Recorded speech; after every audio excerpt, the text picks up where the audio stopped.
Hello and welcome to another Bad Comic Review. I just finished reading Captain Atom issue 3. This is from volume 1, of course, from the late 80s. Now this issue opens with Captain Atom giving an interview on a TV show called Night Zone with Todd Donner. It's an interesting juxtaposition because they show parts of the interview interspersed with other parts of the story. Like at the same time the interview is being aired, Captain Atom is being debriefed about a submarine that's crashed on the bottom of the fishing lanes. It's a Trident submarine and it's a nuclear sub, so they need him to go down there and absorb the radiation. In the meantime, he's feeding this great series of lies to the public about his origins. And it has him wearing the previous costumes that he wore in the Charlton books and claiming he did all these amazing things. Like they refocus the experiment with the missile going into space as his origin story instead of the general attempting to murder him. And he claims he was an aerospace engineer on that rocket and got stuck in the ship when it went up, and he had dropped a tool and it sparked something and boom, and that's how he was created. Well, that is obviously a total lie, as we know. The general is trying to force him into going down to absorb the energy from this sub, and he says no, which is really shocking actually, because he just flat out refuses to do it because the general hasn't honored his share of the deal to let him see his kids.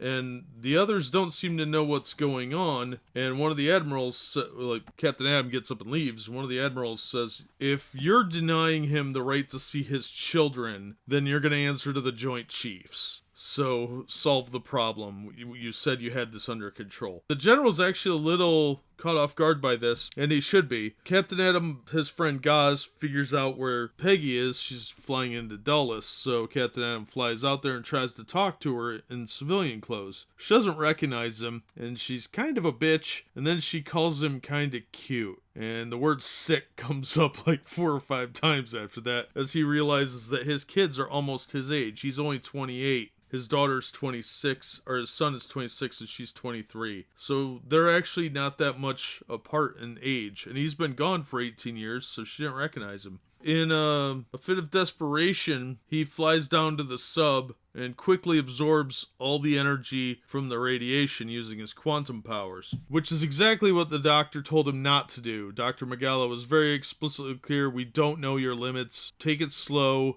stay this distance away. He was supposed to stay like 500 feet away, but he didn't. He flew right down there and absorbed as much as he could probably in an effort to kill himself. And they say at the end that he vanishes. And that's how the issue ends. It's actually a really good issue. There's a lot of dialogue, which a lot of people don't like, but this isn't a very action-oriented issue. This is more character development and setup for future things. Because he also claims he fought Dr. Spectro, which I know he fights in a later issue. It's more of a development issue to explain his public persona, background that he's giving to the public, and his frustration with the military and their inability to follow through with him. So Cary Bates did another great story. Pat Broderick did a great job with pencils. Bob Smith, great job on inks. John Costanza, everything was lettered correctly, so good job there. Carl Gafford on colors. Colors look good. Denny O'Neil was the editor, and he's a legend, especially at DC. But I don't particularly like the cover image so much. It's kind of cool that there's like smoke inside of him and you see the other 2 versions of his costume, but I don't particularly care for the image. It makes him look weird. The outer shell looks kind of goofy, so I don't know about that. But don't let that detract you. It's